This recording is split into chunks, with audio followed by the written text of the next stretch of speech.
একটি জয় বদলে দিতে পারে সব সমীকরণ, কিন্তু ম্যাচ শুরুর আগেই কি এক অবিশ্বাস্য কাণ্ড ঘটে গেল। আইপিএল 2026-এর 64তম ম্যাচে রাজস্থান রয়্যালস আর লখনৌ সুপার জায়ান্টসের হাই ভোল্টেজ লড়াইয়ের আগেই ফাঁস হয়ে গেল বিজয়ী দলের নাম। আর এই অবিশ্বাস্য রেজাল্টটি দিয়েছে এক জ্যোতিষী টিয়া। সোশ্যাল মিডিয়া তোলপাড় করা এই ভবিষ্যৎবাণী কি আসলেই সত্যি হতে চলেছে? কে হাসবে শেষ হাসি? জানতে হলে সম্পূর্ণ ভিডিওটি দেখুন। সুপ্রিয় দর্শক, আইপিএল 2026 এখন তার বিজনেস এন্ডে চলে এসেছে। প্রত্যেকটি ম্যাচ এখন বাঁচামলার লড়াই। আর ঠিক এই সময় টুর্নামেন্টের অন্যতম দুই ফেভারিট দল রাজস্থান রয়্যালস এবং লখনৌ সুপার জায়ান্টস মুখোমুখি হচ্ছে টুর্নামেন্টের 64তম ম্যাচে। প্রথমেই দুই দলের শক্তি এবং সামর্থ্যের দিক তুলে ধরব। রাজস্থান রয়্যালস বর্তমানে রয়েছে দারুণ ফর্মে। রিয়ান পরাগের নেতৃত্বের দলটি এবার ব্যালেন্স রয়েছে সর্বদিক থেকে।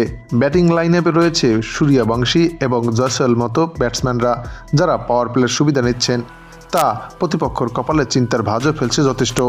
মিডল অর্ডারে রয়েছেন রিয়ান পরাগ, যিনি প্রায় হাল ধরছেন। ফিনিশার হিসেবে রয়েছেন শিমরন হেটমায়ার, যার ঝড় বরাবরই আছে। বোলিং ডিপার্টমেন্টে রাজস্থান রয়্যালসের অন্যতম সেরা ভরসা হচ্ছে জফরা আর্চার, যিনি পাওয়ার প্লেতে উইকেট তুলতে সিদ্ধহস্ত। আর মিডল ওভারে আছেন রবি বিষ্ণই। লেগ স্পিন যে কোনো ব্যাটিং লাইনআপকে ধসিয়ে দিতে পারে। তবে রাজস্থানের প্রধান দুর্বলতা হলো ডেথ ওভার বোলিং। শেষ 2 থেকে 3 ওভারে তারা প্রচুর রান বিলিয়ে দিচ্ছে, যা লখনৌয়ের মতো দলের বিপক্ষে বিপজ্জনক হতে পারে। অপরদিকে লখনৌ সুপার জায়ান্টস এবারের ব্যাটিং গভীরতা দুর্দান্ত। তাদের টপ অর্ডার যদি বড় রান করতে ব্যর্থ হয়, তবে মিডল এবং লোয়ার অর্ডার নিকোলাস পুরনের মতো পাওয়ার হিটার ম্যাচের ভাগ্য একাই বদলে দিতে পারেন। তবে লখনৌয়ের বোলিং অ্যাটাক এবার দুর্দান্ত করছে, যা রাজস্থানের ব্যাটারদের পরীক্ষা নেবে। তবে লখনৌয়ের বড় সমস্যা হলো তাদের ধারাবাহিকতার অভাব। এক ম্যাচে তারা 300 স্কোর করতে পারলেও পরের ম্যাচে ব্যাটিং বিপর্যয়ে পড়ে। ম্যাচটি অনুষ্ঠিত হবে রাজস্থানের ঘরের মাঠ জয়পুরে। সেখানকার পিচ সাধারণত ব্যাটারদের স্বর্গ। তবে খেলা যত গড়াবে, স্পিনাররা তত সুবিধা পাবেন। টস এখানে বড় ভূমিকা পালন করতে পারে। রাতে ম্যাচে শিশির বা ডিউ ফ্যাক্টর মাথায় রেখে টস জয়ী অধিনায়ক প্রথমে ফিল্ডিং করার সিদ্ধান্ত নিতে পারেন, কারণ রান তাড়া করা এই মাঠে কিছুটা সহজ হবে। এদিকে দুই দলের সাম্প্রতিক পারফরমেন্স বিবেচনা করলে লখনৌ এবং রাজস্থান প্রায় একই ধরনের। তবে পয়েন্ট টেবিলে দুই দলের পার্থক্য রয়েছে।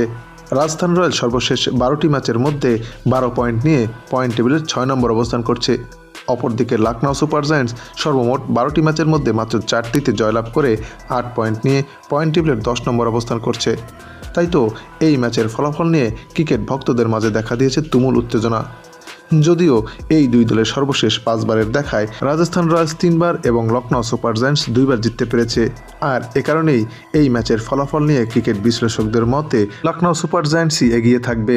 তবে সবাইকে চমকে দিয়ে এই ম্যাচের ফলাফল একদিন আগেই ফাঁস করল জ্যোতিষী টিয়া। টিয়াটির সামনে দুই দলের পতাকা সম্বলিত খাম রাখা হলে টিয়াটি রাজস্থান রয়্যালসের পতাকা সম্বলিত খামটি তুলে নেয়। তাই বলাই যায়, টিয়ার ভবিষ্যৎবাণী যদি সত্যি হয়, তবে এই ম্যাচে রাজস্থান রয়্যালসই জিততে চলেছে। তবে ক্রিকেট অনিশ্চয়তার খেলা। টিয়া পাখির ভাগ্য পরীক্ষা কতটা সত্যি হবে তা প্রমাণ করবে মাঠে। ক্রিকেটীয় শক্তিতে কে এগিয়ে? আপনার কি মনে হয়? কে হাসবে শেষ হাসি? কমেন্ট বক্সে আপনার প্রিয় দলের নাম লিখে জানান।